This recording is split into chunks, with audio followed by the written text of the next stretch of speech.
ವಿಧಾನಸಭೆ ಚುನಾವಣೆಯಲ್ಲಿ ಮೊನ್ನೆ ಜೆಡಿಯು ಪಕ್ಷದ ಟಿಕೆಟ್ಗಳು ಸೇಲ್ ಆಗಿವೆ ಅಂತ ಜೆಡಿಯುನವರೇ ಆರೋಪವನ್ನು ಮಾಡಿದರು. ಇವತ್ತು ಬಿಹಾರ ಕಾಂಗ್ರೆಸ್ ಪಕ್ಷದಲ್ಲೂ ಕೂಡ ಟಿಕೆಟ್ ಸೇಲ್ ಆಗ್ತಿದೆ ಅಂತ ಕಾಂಗ್ರೆಸ್ನವರೇ ಆರೋಪವನ್ನು ಮಾಡಿದ್ದಾರೆ. ಇದನ್ನೇ ಈಗ ಬಿಜೆಪಿ ದೊಡ್ಡ ಅಸ್ತ್ರ ಮಾಡಿಕೊಂಡು ಮಹಾಗಠಬಂಧನ್ ವಿರುದ್ಧ ಪ್ರಚಾರವನ್ನು ಮಾಡ್ತಾ ಇದೆ.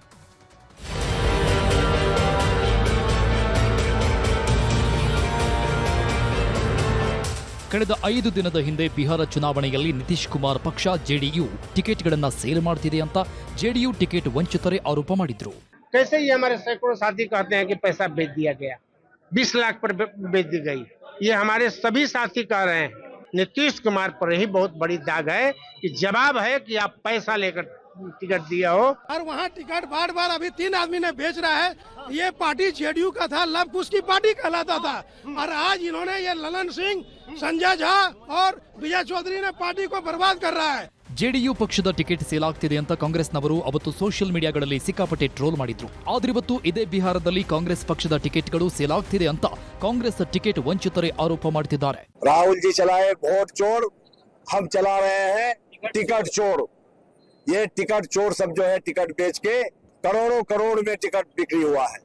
करोड़ों करोड़ में परवारी है, अल्लाह भरोसा है, शकील अहमद खान है और राजेश राम है. ये तीनों बेंच पर बैठे टिकट बांटने वाले लोग हैं. ಕೇಳಿದ್ರಲ್ಲ, ಇವರು ಬಿಹಾರದ ಕಾಂಗ್ರೆಸ್ ಪಕ್ಷದ ಕಟ್ಟಾಳು ಅಫಕ್ ಅಲಾಂ ಅಂತ ಇವರ ಹೆಸರು. ಜೆಡಿಯು ಕಾಂಗ್ರೆಸ್ ಮೈತ್ರಿ ಸರ್ಕಾರದಲ್ಲಿ ಮಂತ್ರಿ ಆಗಿಯೂ ಕೆಲಸ ಮಾಡಿದ ನಾಯಕ, ಕಾಸ್ಬಾ ವಿಧಾನಸಭೆ ಕ್ಷೇತ್ರ ಹಾಲಿ ಶಾಸಕ. ಆದ್ರೆ ಅಫಕ್ ಅಲಾಂಗೆ ಟಿಕೆಟ್ ಈ ಸಲ ಸಿಕ್ಕಿಲ್ಲ. ಬಿಹಾರ ಕಾಂಗ್ರೆಸ್ ಅಧ್ಯಕ್ಷ ರಾಜೇಶ್ ರಾಮ್, ರಾಜ್ಯ ಉಸ್ತುವಾರಿ ಕೃಷ್ಣ ಅಲ್ಲಾವರು ಮತ್ತು ಸಿಎಲ್ಪಿ ನಾಯಕ ಶಕೀಲ್ ಅಹಮದ್ ಖಾನ್ ಚುನಾವಣಾ ಟಿಕೆಟ್ಗಾಗಿ ಹಣಕ್ಕಾಗಿ ಬೇಡಿಕೆ ಇಟ್ಟಿದ್ದಾರೆ ಎಂದು ಗಂಭೀರ ಆರೋಪ ಮಾಡಿದ್ದು ಚರ್ಚೆಗೆ ಗ್ರಾಸವಾಗಿದೆ.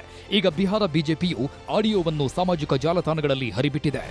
खेल हाथी घोड़ा सब हो रहा है, टिकट जो है बाद में आके सिंबल रोका है. ಕಾಂಗ್ರೆಸ್ ಪಕ್ಷದಲ್ಲಿ ಟಿಕೆಟ್ ಚೋರಿ ನಡೀತಾ ಇದೆ ಅನ್ನೋ ಆರೋಪ ಒಂದು ಕಡೆಯಾದ್ರೆ, ಇನ್ನೊಂದು ಕಡೆ ಕಾಂಗ್ರೆಸ್ ಮಿತ್ರ ಪಕ್ಷ ಆರ್ಜೆಡಿ ಪಕ್ಷ 143 ಕ್ಷೇತ್ರಗಳಿಗೆ ಅಭ್ಯರ್ಥಿ ಹೆಸರನ್ನ ಇವತ್ತು ರಿಲೀಸ್ ಮಾಡಿದೆ. ಚುನಾವಣೆ ರಾಜಕೀಯ ಸಂಘರ್ಷಗಳ ಮಧ್ಯೆ ಬಿಹಾರ ಚುನಾವಣಾ ಆಯೋಗ ಈ ಸಲ ಯುವ ಮತದಾರರಿಂದ ಮತದಾನ ಹೆಚ್ಚು ಮಾಡಿಸೋಕೆ ಯುವ ಕ್ರಿಕೆಟಿಗ ವೈಭವ್ ಸೂರ್ಯವಂಶಿ ಅವರನ್ನ ಭವಿಷ್ಯದ ಮತದಾರ ಐಕಾನ್ ಆಗಿ ಆಯ್ಕೆ ಮಾಡಿದೆ.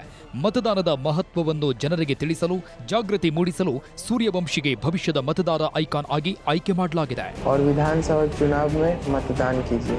वोट करेगा बिहार, अपनी सरकार चुनेगा बिहार.